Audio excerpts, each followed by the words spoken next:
Well, we're going into earnings season. Let's talk about Stanbic IBTC's numbers. Top line growth, not too bad, came in at 212 billion now from 156 billion. That's a significant jump. And we're talking to the CEO just earlier, and he talked about the fact that they're very impressed with the earnings, and they still see a lot of opportunities in the system. But of course, we know that for banks, it's all about the non-interest, revenues from trading activities especially.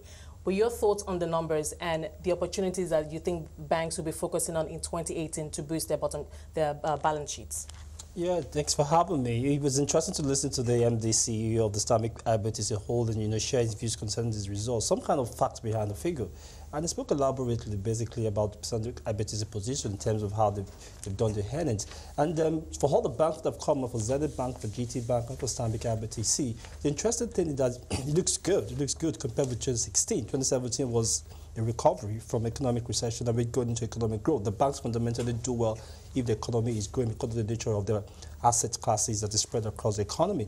And what's even particularly interesting for the banks that released the result is that interest income, which is a primary operating activities, they actually did grow it, which means that the primary activities for which the banks were formed by shareholders and people supporting them from operating activity, which is normal, intermediating loans, is fine. And of course, fees and other fees and commissions, which includes trading income, like you mentioned, grew as well. For Stanbic, you shouldn't be surprising that the trading income is a strength for them because basically that's the bedrock of the company. The company is fundamentally known in asset management, pension funds. They have huge pool of funds that they can deploy. And given the monetary policy environment, exchange rate stability, higher interest rate, higher yields, it's understandable that they should make money from it.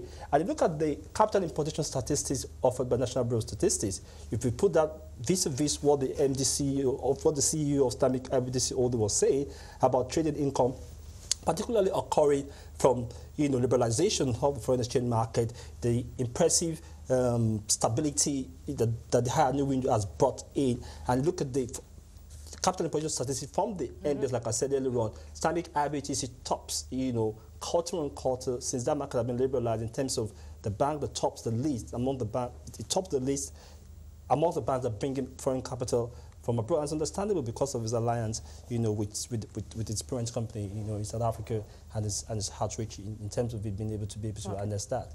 Okay, so I look at the earnings, and the earnings that have been released so far, GTB's and Stanbic, they've all been fairly impressive. But then I look at the NSE charts for banking shares, and they've been down since last week, Thursday, and now today they're down 3.12%. Do investors not really have faith in that stock? Well, they don't have faith. They're just being careful, from the operating environment, particularly from monetary policy and fiscal policy uncertainty. But bless God, thank God. I heard in your news reel out, and of course, which is news on the street, that the Senate will begin confirmation and screening and confirmation of the Monetary Policy Committee members. But we've had monetary policy and fiscal policy uncertainty. So that could impact banks' perception of investors going forward in terms of how the banks can do. But moreover, is the fact that most of the results that we see in terms of the banking stocks, are kind of capital gains they've acquired. We're going to have to leave it there. But thank you for your thoughts. Thank you for your time today. Babajide Solanke, analyst at FSTH Merchant Bank.